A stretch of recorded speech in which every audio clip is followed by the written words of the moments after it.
Now, I recently recorded 3 different types of promotional videos for 3 different clients. The first one I want to talk to you guys about, I'm going to show you, is for a Latin jazz band.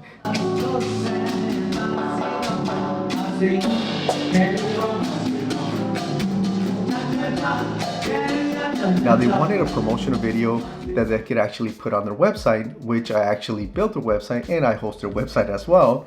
So they want to add some additional video, but they also want short clips of those videos to put on their social media platform as well, so that way they could grow their clientele or grow on social media, period.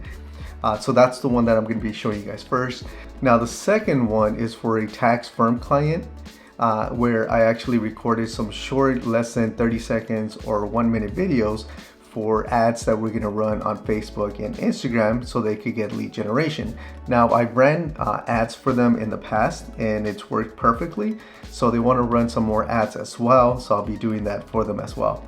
Now, for the third client, which is a school, a private school.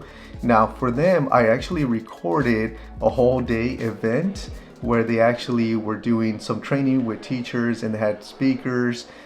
There were different things going on. It was about an 8-hour event. So that's the one where some things that I wasn't aware, that I didn't prepare fully for, but it all worked out at the end.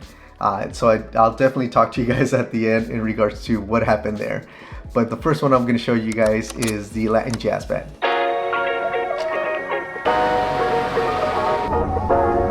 So I just got to the location, and I actually lived here in Fullerton for about 10 years, and I think it was like 2010 I actually purchased some shoes at this shop here called El Pachuco, which been here, I don't know, it's been here for a very long time, but we're gonna shoot right across the street.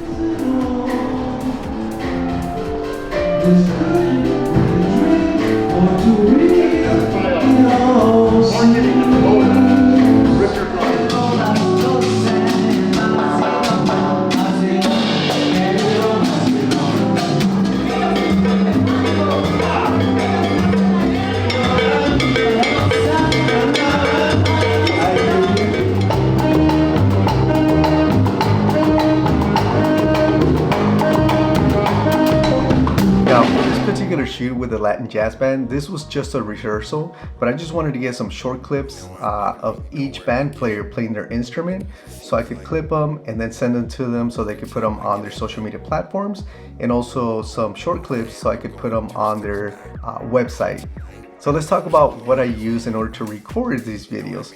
Now, let's talk about the camera first. The camera that I use, and I use it for pretty much everything from my client work to my own vlogs, is the Sony Alpha 7 IV. Now, the reason why I chose this camera, one, I wanted something better than Sony ZV-E10, which is the camera that I started with. So this one is a very versatile camera. What I like about this one is the quality of it. I mean, it's great, and there's still a lot of things that I haven't learned about it. But just to let you guys know, that's the camera that I'm using right now. Now, when it comes to the lens that I'm using, it's an actual APS-C lens, which is the Viltrox 13mm 1.4 lens. And this one I purchased it when I first had my Sony ZV-E10, and since it's so wide, it works perfectly with my Sony a7 IV. So it definitely works, and I use this lens, to be honest with you, to record all my videos, whether it's my client videos or just my own personal videos. Now let's talk about the cage that I use with my Sony a7 IV and why I purchased the newer versus the smart rig. Very simple. The smart rig is twice the amount in regards to cost versus the newer. Both have the same quality, at least from what I read. The quality is the same, but you're gonna pay half the price in the newer cage versus the smart rig. I don't know why, but that's what it is. Now, I do have the top handle, the side handle, and the case around the actual camera. Now, the cool thing about the cage as well is the fact that you do have access to your battery, you have access to your memory card as well, and it also has access to the side handles to put on the strap if that's what you're looking to do as well. So you don't have to remove it if you want to put the strap to record to stabilize your footage.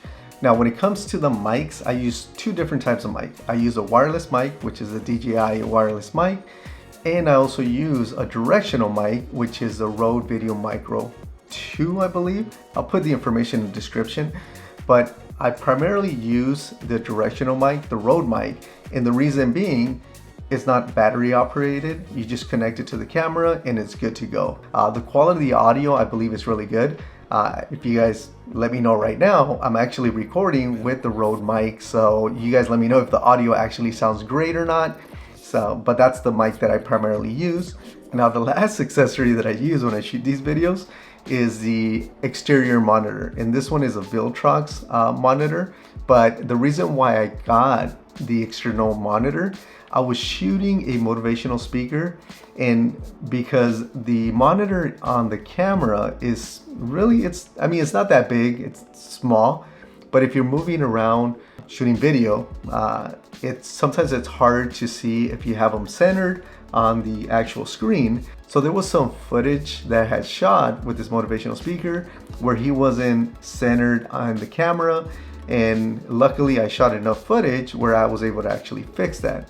But I decided after that to get the external monitor because I wanted a bigger monitor, so when I would hold the camera or even just have it on a tripod, I was able to actually see how it actually was gonna look, in other words. So with the bigger screen, you could fix things, you can see clearly everything, so it's a whole lot better. So I highly recommend that too if you are gonna take your content creation or your videography to the next level. It's definitely an accessory that you eventually want to purchase. Now let's talk about some of the cons when it comes to all this equipment, and it's really just one, which is the battery life. The battery life on the Sony a7 IV, when I was shooting continuously, it lasted about an hour and 45 minutes continuously, which I did have additional batteries, which was fine. But with those additional batteries, it still didn't last me all day. So I was continuously trying to charge my batteries.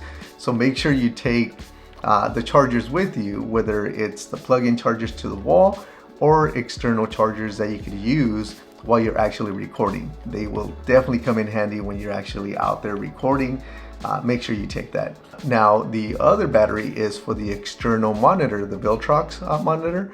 That one only lasted about 45 minutes, and I didn't have any additional batteries, and I stopped using that monitor after a while, which was totally fine because I wasn't really hand-holding the camera too much for this particular event, at least for the all-day event. So it wasn't much of a problem with that. Because I had the camera on tripods, I was working with two different cameras, and I had both of them on tripods. But this is the equipment that I use when I do client work, my own vlogs. But let me know what you guys think. What equipment do you guys use? What stage are you on your YouTube channel? What are you thinking of upgrading? What new cameras, lenses, accessories are you thinking about getting? Put the information in the comment section below. I would love to hear from you guys. But either way, guys, thanks for watching, and I'll definitely see you guys on the next video.